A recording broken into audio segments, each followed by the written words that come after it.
Hello, I'm the Goat King. Welcome back to the realm.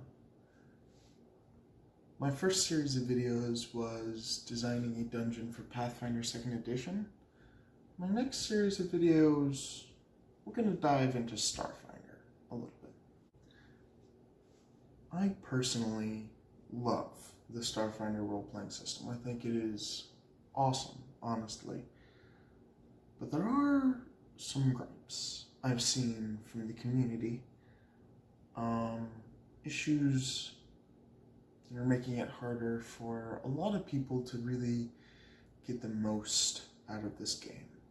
And I wanted to do my best to give answers to those, maybe some tips and tricks. Starfinder is a science fantasy game set in the same universe as Pathfinder. It's made by the same people, it's made by Paizo. The complaints I want to start with for this first series are about starship combat.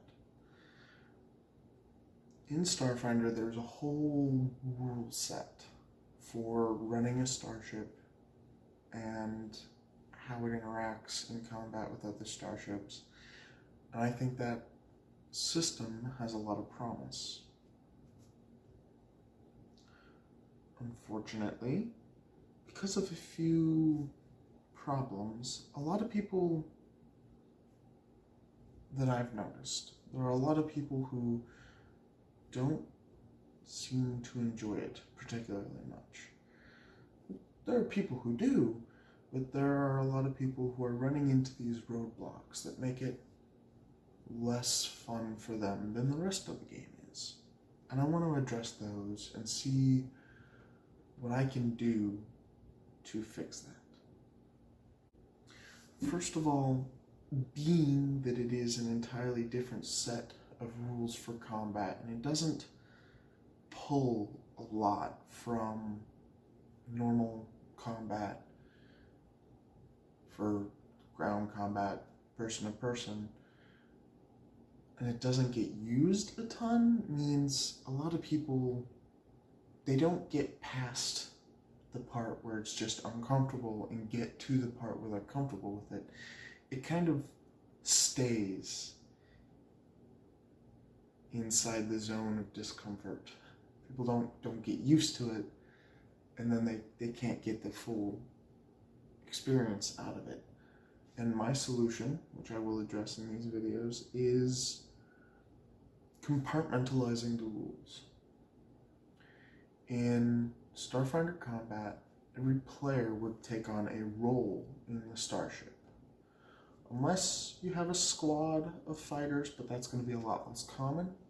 Normally you'll have one ship, and everyone's going to take a specific role on board the ship. The rules for the individual roles are actually very simple and fairly concise. And I think if you focus on what you're going to be doing on the ship and trust the rest of your party to handle their part in starship combat, it'll be a lot easier to learn, remember, and get comfortable with.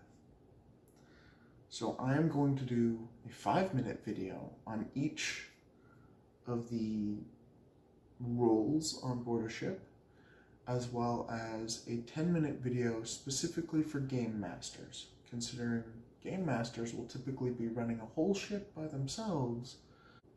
In this way, you'll be able to, if you're a player, find a video that addresses your concerns specifically and quickly. And if you're a game master, you can find another relatively quick video that can help address your concerns and your difficulties. This will help not only for getting characters introduced to starship combat, but if it has been a while, you can watch a 5-minute video just to get refreshed on it and get caught up on what you can and can't do. In these videos, specifically for the players, I'm going to talk about what they need to know from their character sheet, what they need to know from the starship sheet, and what are good things to know. as well as what the various actions they can take are. Another issue about Starship combat is sometimes it can be slow.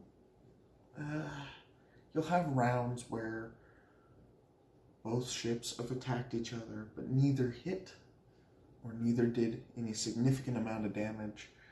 And with the amount that you're having to invest in every round, especially when no one is comfortable with the rules yet, it feels like you don't get a lot of story for the amount of work you're putting in. I think a part of this is it's actually very easy to build a ship that is very defendable. It's got high armor, it's got some damage resistance, good shields, and you can regenerate your shields fairly reliably. And so it seems fairly common to end up with really tough ships that don't deal a lot of damage. I think a part of that is that weapons come pretty near the end of the shipbuilding section, and I want to suggest, and I'll go over this in more detail in a future video, that you focus more on weapons for your ship than defense. And as a GM, when you're making the enemy ships, or as players, when you're picking the loadout for your party's ship, what this will do is make your ship hit harder and make it a little softer, which means combats won't take as many rounds to resolve, and they'll happen quicker.